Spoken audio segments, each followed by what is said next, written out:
Good morning student. पिछली video में हमने पढ़ा था कि अंतिम वस्तुएं कौन सी होती है, मध्यवर्ती वस्तुएं कौन सी होती है, क्या अंतिम वस्तुओं और मध्यवर्ती वस्तुओं में मुख्य अंतर क्या होता है, कौन सी वस्तु का मूल्य राष्ट्रीय आय में शामिल होता है, कौन सी का नहीं होता, क्या एक वस्तु अंतिम हो सकती है या मध्यवर्ती वस्तु हो सकती है। आज हम पढ़ेंगे उपभोक्ता वस्तुएं और पूंजीगत वस्तुएं। देखो, उपभोक्ता वस्तुएं, इन्हें उपभोग वस्तुएं भी कहते हैं।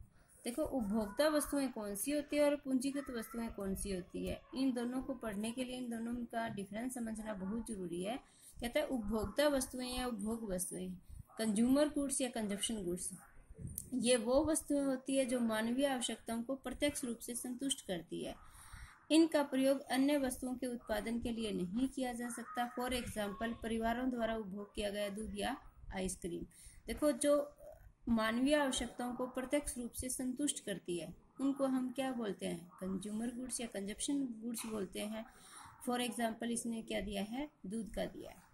नेक्स्ट है, उपभोक्ता वस्तुएं अंतिम उपभोग के लिए तैयार होती है। अंतिम वस्तुओं के रूप में अंतिम प्रयोगकर्ता के लिए तैयार होता है। उपभोक्ता वस्तुएं अंतिम प्रयोगकर्ता कौन होते हैं? उपभोक्ता परिवार होते हैं। दूसरा, सामान्य सरकार, कोई एजेंसी हो सकती है, ठीक है। नेक्स्ट है तीसरा, कोई है ना नॉन गवर्नमेंट ऑर्गेनाइजेशन हो सकता है, जैसे एनजीओ।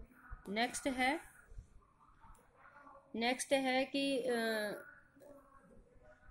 जब वे अपने कर्मचारियों के उपयोग के लिए तथा दान हेतु उपभोक्ता वस्तुएं खरीदते हैं, अंतिम प्रयोगकर्ता फर्स्ट जो हमने पढ़ा ना उपभोक्ता परिवार, सेकंड हमने पढ़ा कि जो सामान्य सरकार होती है या कोई एजेंसी होती है। नेक्स्ट अपन एनजीओ पढ़ा, द्वारा उपभोग वस्तुओं को खरीदने के लिए किए जाने वाले खर्च को अर्थव्यवस्था का अंतिम उपभोग कहा जाता है। यानी कहने का मीनिंग है कि सी क्या है? सी है ना, वो क्या है? कंजप्शन एक्सपेंडिचर है। नेक्स्ट आप पढ़ेंगे उपभोक्ता वस्तुओं का वर्गीकरण। कहता है क्लासिफिकेशन ऑफ कंजप्शन गुड्स। कहता है कंजप्शन गुड्स को कितने भाग में बांटा जा सकता है। उपभोक्ता, आप ऐसे ही फिगर बनाओगे, उपभोक्ता वस्तुएं और उपभोग वस्तुएं। पहला है ड्यूरेबल गुड्स, नेक्स्ट है सेमी ड्यूरेबल, नेक्स्ट है नॉन ड्यूरेबल और नेक्स्ट है सर्विसेज। कहता है ड्यूरेबल गुड्स है ना, वो गुड्स होती है टिकाऊ उपभोक्ता वस्तुएं। टिकाऊ उपभोक्ता वस्तुएं वो वस्तुएं होती है जिनका हम यूज कई सालों तक कर सकते हैं। इनका मूल्य भी क्या होता है? अधिक होता है। इन वस्तुओं का अंत तक बार बार प्रयोग किया जा सकता है। फॉर एग्जाम्पल, जैसे टीवी है, रेडियो है, रेफ्रिजरेटर है, ये सारी चीजें क्या है? टिकाऊ उपभोक्ता वस्तुएं यानी ड्यूरेबल गुड्स है।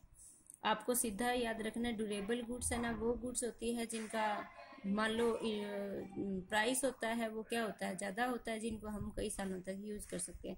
सेमी ड्यूरेबल गुड्स वो गुड्स होती है जिनका उपयोग 1 वर्ष या उससे कुछ अधिक समय के लिए किया जा सकता है। इसका सापेक्ष मूल्य अधिक नहीं होता, जैसे कपड़े, फर्नीचर, क्रोकरी, बिजली का सामान आदि।